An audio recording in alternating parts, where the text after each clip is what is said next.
ମୋ ନାଁ ରଶ୍ମି ରଞ୍ଜନ ସେଠି। ଆମେ ପଡ଼ୋଶୀ ରାତି 2টাରେ କାମ ସବୁ କରିକି ଯାଇକି କବାଟ ବାଡ଼େଇଲା ଏ ପିଲା ଯିଏ ମର୍ଡ଼ର କରିଛି। ତାର ଆମେ ଡାକିଲା, ମୁଁ କହିଲି କ'ଣ ହେଇଛି ନା ଭାଇ ମୁଁ ବାପାକୁ ବୋଉକୁ ଭଉଣୀକି ମାରିଦେଇଛି। ତାପରେ ଆମେ ସାହି ପଡ଼ିଶା ସବୁ ଆସିକି ଦେଖିଲା ବେଳକୁ ଭିତରେ ତଲା ଆସେ, ବାହାରେ ବ୍ଲଡ଼ ଫ୍ଲଡ଼ ଦେଖିକି ଆମେ ପୋଲିସକୁ ଫୋନ୍ କଲୁ। କାରଣ ଟିକେ କ'ଣ ଫ୍ୟାମିଲି ଝଗଡ଼ା କ'ଣ ଟିକେ ଡିଷ୍ଟର୍ବାନ୍ସ ଥବ ଭିତରେ, ଆମେ କହିପାରିବୁନି।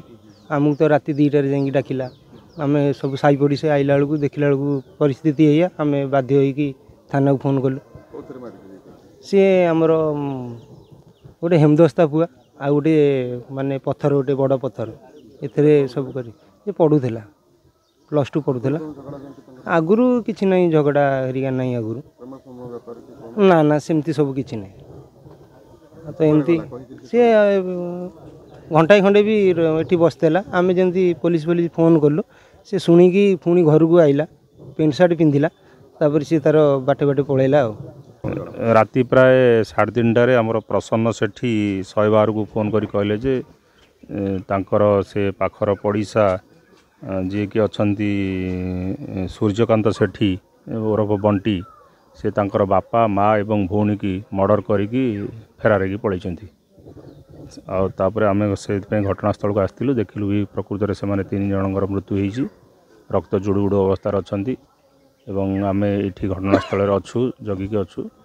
ଆଉ ସିଏ ମଧ୍ୟ ଆସାମୀ ମଧ୍ୟ ଫେରାର ହେଇଯାଇଥିଲା। ବର୍ତ୍ତମାନ କୌଣସି ସୂତ୍ରରୁ ଆମେ ଖବର ପାଇଲୁ ଯେ ତାକୁ ଡିଟେନ୍ କରାହେଇଛି। ପ୍ରାଥମିକ ତଦନ୍ତରୁ ତ ଏପର୍ଯ୍ୟନ୍ତ କିଛି ଜଣାପଡ଼ିନି। ଅନୁମାନ କରାହେଉଛି ଯେ ସିଏ ହତ୍ୟା କରିଛି କୌଣସି ଧାରୁଆ ଅସ୍ତ୍ର ହେଉ କିମ୍ବା କୌଣସି ଓଜନିଆ ବସ୍ତୁ ଦ୍ୱାରା ତାଙ୍କୁ ଛେଚିକି ତାଙ୍କ ମୁଣ୍ଡ ଆଘାତ କରିକି ହତ୍ୟା କରିଛି ବୋଲି ଜଣାପଡ଼ୁଛି।